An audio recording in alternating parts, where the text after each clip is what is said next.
Dans cette vidéo, je vais vous montrer une vue d'ensemble de Facebook. Vous venez de créer votre compte Facebook, donc vous arrivez sur une page où il y a beaucoup de choses, il y a beaucoup d'informations déjà, et c'est vrai que quand on n'a pas l'habitude, il faut pouvoir s'y retrouver. Alors sachez que Facebook, c'est un réseau social, mais qui est là pour gagner de l'argent. Donc son objectif, c'est de vous présenter des possibilités d'ajouter des choses, en payant bien sûr, et de vous inciter à, à dépenser votre argent de façon indirecte. Donc l'objectif de Facebook, c'est de vous exposer à de la publicité, de différents comptes Facebook ou de pages Facebook ou de pubs sponsorisées.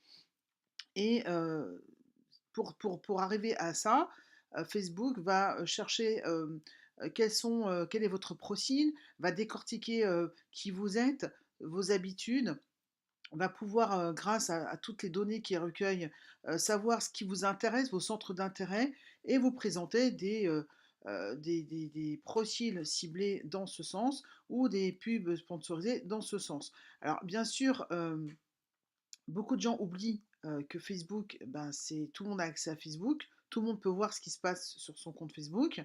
Là, moi, ce que je vais, vous montrer, c'est comment utiliser Facebook pour votre activité professionnelle.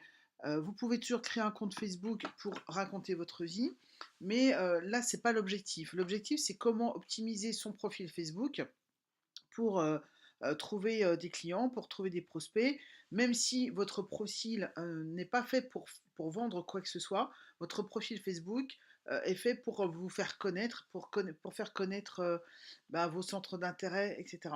Mais vous allez voir par la suite qu'on peut quand même orienter les choses pour amener les personnes qui consultent votre profil à aller vers bah, vos produits, ce que vous vendez, ce que vous proposez, vos coachings, vos formations, etc. etc. Donc quand on arrive au début, on a tout à faire. Donc Facebook vous propose de mettre un numéro de téléphone à votre compte Facebook.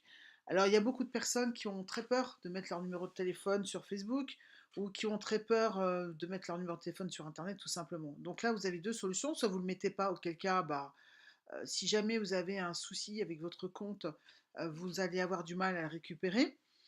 Soit vous prenez, vous positionnez en tant que professionnel, vous achetez une puce, par exemple une puce Free à 2 €. Donc ça sera un numéro professionnel, que vous pourrez mettre partout. Personnellement, moi j'ai mes numéros de téléphone, partout sur internet et je suis jamais embêtée, heu, pour l'instant. Et donc il y a pas de raison que ce soit pas le cas pour vous. Alors, vous allez ajouter un numéro de téléphone, mais vous avez aussi la possibilité de le faire plus tard. Donc, vous pouvez choisir soit de le mettre maintenant, soit de le faire plus tard. Donc là, je vais le faire plus tard. Donc, je vais cliquer sur plus tard. De toute façon, Facebook viendra me reposer la question régulièrement parce que pour eux, c'est important d'avoir des informations sur vous.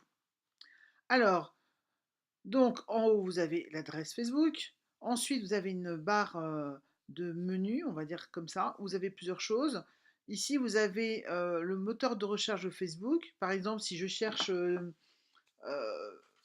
une personne ou un groupe ou par exemple, je vais chercher la page Success Team Go. Alors, je vais taper Success Team Go et donc, il va me présenter un petit peu tout ce qui est possible. Donc, voir tous les résultats pour Success Team Go et il va me présenter tout ce qui est sur Success Team Go sur Facebook. Donc là, vous voyez, on voit apparaître ma page. Donc au passage, vous pouvez la liker. Vous pouvez voir donc quelques publications. Après, on peut étoffer. On peut voir aussi ben, ce que j'ai pu poster sur Facebook, par exemple, euh, par rapport à Success Team Go. On peut voir aussi bah, les publications, les personnes, les photos, les vidéos, les pages, les lieux, les groupes, les applications. C'est-à-dire quand vous cherchez quelque chose, on va vous proposer tout le contenu qui est en rapport avec ce que vous cherchez. Et après, bah, vous sélectionnez ce qui vous intéresse. Donc ça, c'est le moteur de recherche de Facebook.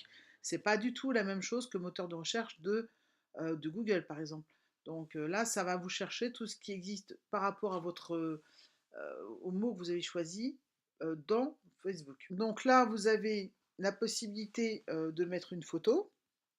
Vous avez l'accueil. Donc l'accueil, c'est en fait, ça sera le fil d'actualité. C'est-à-dire que vous allez pouvoir retrouver sur l'accueil toutes les publications des personnes avec qui vous êtes connecté, ou des groupes, ou voilà, surtout les personnes avec qui vous êtes connecté dans votre fil d'actualité. Il faut savoir que parfois, on ne comprend pas très bien parce que on est en contact direct avec plein de personnes et on ne voit pas leurs publications. En fait, Facebook fait ce qu'il veut. Il change l'algorithme très régulièrement, ce qui fait qu'on est tout le temps perturbé. Donc, faut pas se prendre la tête avec ça.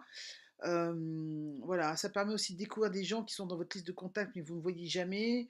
C'est pas grave. Voilà, je pense qu'il ne faut pas non plus focaliser là-dessus. Alors, comme pour l'instant, je suis connectée avec personne et que j'ai pas encore d'amis dans ma liste de contacts, a priori, à l'accueil, je vais pas trouver des gens que je connais, mais je, Facebook va quand même me proposer de lire des choses. Euh, donc, a priori, comme je ne connais personne pour le moment, je suis en contact avec personne. Il n'y a rien sur mon fil d'actualité. Mais dès que je vais être en contact avec quelqu'un, ça va s'afficher ici dès que la personne va publier quelque chose. Donc là, on vous le dit, bienvenue sur Facebook, commencez par ajouter des amis. Vous verrez leurs vidéos, leurs photos et leurs publications ici. Donc là, quand on clique sur accueil, on voit les vidéos, les photos, les publications des personnes avec qui on est en contact, qu'on a dans sa liste de contacts. J'insiste bien sur le mot contact. Beaucoup de gens confondent un ami et un contact. On est sur Facebook, on est sur Internet, tout le monde est caché derrière son écran et on ne peut pas être ami avec quelqu'un qui nous demande en contact comme ça. Dans la vraie vie, pour être ami avec quelqu'un, ça prend du temps. Sur Facebook aussi. Alors, ils appellent ça ami pour nous mettre à l'aise, mais vous, en tant que professionnel, vous ne devez pas perdre de vue que les amis, ça prend du temps. Les contacts, on a besoin des contacts pour faire des amis, justement. Donc, moi, je préfère parler de liste de contacts plutôt que de liste d'amis. Alors, retrouver des amis. Donc là, quand vous allez cliquer ici, Facebook va vous proposer de retrouver des personnes. Alors, comment Facebook fait pour vous retrouver des gens? Alors, ça peut être, par exemple, si vous avez mis votre numéro de téléphone, Facebook va faire des associations avec votre numéro de téléphone et des gens qui sont certainement dans votre répertoire de téléphone. Alors, Facebook peut aussi retrouver des contacts par rapport à votre adresse mail. Vous êtes inscrit avec une adresse mail sur Facebook.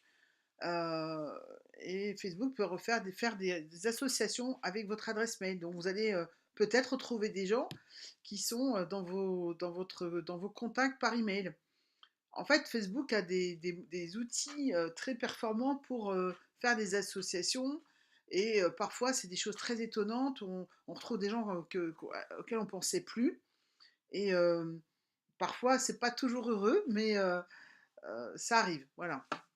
Donc on va cliquer et on va voir ce que Facebook me propose. Aucune nouvelle invitation parce que je n'ai pas mis de téléphone, j'ai rien mis en fait pour que Facebook puisse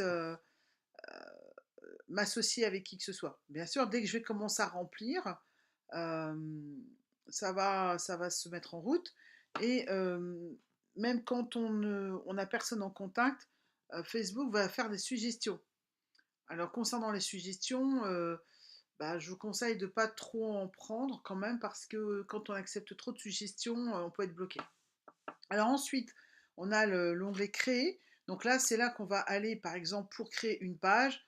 Si on veut créer un groupe, si on veut créer un événement, on peut faire aussi des collectes de fonds pour une cause qui nous tient à cœur. Ça peut être par exemple pour un anniversaire, on peut décider de donner à telle association. Donc on incite les personnes à faire une collecte de fonds à l'occasion de notre anniversaire on va reverser ces fonds à cette association. Ça, c'est la théorie. En pratique, après, voilà, j'ai pas été vérifié si vraiment les personnes le font, mais c'est une possibilité sur Facebook. Vous pouvez aussi créer des publicités, donc ce sont des publicités payantes, parce que sur Facebook, on peut faire des publicités gratuites et des publicités payantes. Quand on démarre, on n'a pas forcément les fonds nécessaires pour faire des publicités payantes, donc on peut faire des publicités gratuites. Les publicités payantes, ça fonctionne, mais il faut vraiment savoir comment ça fonctionne. Sinon, ça peut coûter très, très, très, très cher.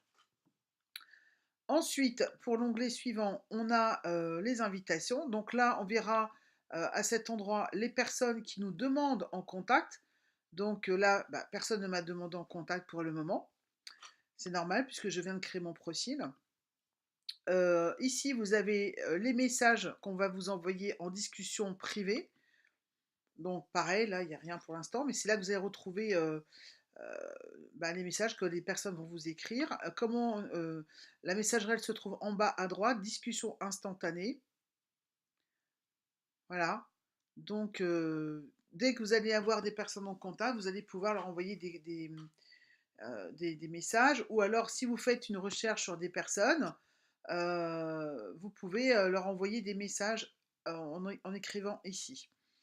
Là, ce sont les notifications. C'est-à-dire que dès qu'il va se passer quelque chose, vous allez voir apparaître une notification ici. Alors, le quelque chose en question, c'est vous qui allez le déterminer dans les paramètres de votre profil. Par exemple, vous pouvez décider de recevoir aucune notification. Vous pouvez décider de recevoir toutes les notifications. Vous pouvez décider de recevoir les notifications des groupes ou pas, des pages ou pas. Vous pouvez décider aussi de ne pas recevoir les notifications de certaines personnes. On peut faire du tri. Enfin voilà. En fait, dans Facebook, il y a beaucoup de choses. Les gens sont, quand ils arrivent sur Facebook, ils sont submergés. Ils ont l'impression qu'ils ne contrôlent rien. Et en fait, même si Facebook a accès à beaucoup d'informations, on peut aussi paramétrer son compte de façon à garder un minimum d'informations pour soi. Et en tout cas, même si Facebook les a, ne pas les mettre partout sur Facebook. Euh, c'est pas une fatalité, d'accord. Bien sûr, Facebook va nous inciter à remplir les cases parce que plus Facebook va connaître notre profil, va connaître nos habitudes, nos centres d'intérêt, et plus il pourra proposer des, des publicités de partenaires qu'ils ont qui correspondent à nos attentes en fait. Ça leur permet de mieux cibler ce que nous on cherche. Et donc forcément, si on cherche quelque chose de précis et qu'on le trouve sous nos yeux, ça nous apporte la solution, on va certainement devenir client. Voilà, c'est comme ça que ça fonctionne sur Facebook. Ensuite, vous avez l'onglet point d'interrogation, donc aide rapide. Alors là, c'est là que vous allez avoir toutes les bah, l'assistance sur la sécurité de votre compte, sur la confidentialité. Vous allez ici, vous avez l'espace assistance où Facebook vous envoie des messages quand par exemple ils bloquent une de vos publications parce qu'ils estiment qu'elle va à l'encontre de leurs règlements. Euh, etc., etc. Donc là, vous pouvez aussi signaler quand vous avez un problème, donc signaler une publication qui vous paraît hors sujet parce qu'elle traite, je ne sais pas moi, de choses, de sujets sensibles comme le racisme, la pédophilie, le meurtre, enfin des choses, voilà, des choses quand même très graves. Et donc là, c'est là qu'on va signaler. Euh, vous avez aussi la possibilité justement de changer les paramètres de confidentialité de votre compte. Voilà, donc là c'est vraiment tout ce qui va toucher à l'aide, à l'assistance sur le fonctionnement de Facebook et sur le fonctionnement de votre compte. Ici vous allez retrouver euh, donc vos pages, quand vous aurez des pages Facebook, vous allez pouvoir avoir accès aux paramètres de vos comptes Facebook. Vous allez aussi pouvoir déterminer les préférences de votre fil d'actualité, donc comme je vous l'ai dit tout à l'heure, ce que vous voulez recevoir ou pas. Je ne suis pas certaine que ce soit toujours respecté, mais bon, on peut s'imaginer que c'est possible. Personnellement, quand j'ai démarré dans Facebook, ben, je ne savais pas tout ça, donc je me suis lancée comme ça. Et c'est par la suite, au fil du temps, que j'ai commencé un petit peu à fouiller parce que si on laisse tout ouvert, ben, malheureusement, il y a des gens qui exagèrent. Donc c'est important quand même euh, de, de paramétrer certaines choses. Maintenant, encore une fois, on est dans le cadre professionnel. Donc vous allez avoir un profil Facebook professionnel qui va donner l'accent sur votre activité en ligne. Si vous mettez tout sous clé, si vous, n'avez, vous ne laissez rien visible, bah forcément, vous allez aussi mettre votre activité sous clé. Donc c'est pas possible non plus. Il faut qu'il y ait un minimum de choses publiques pour que vous puissiez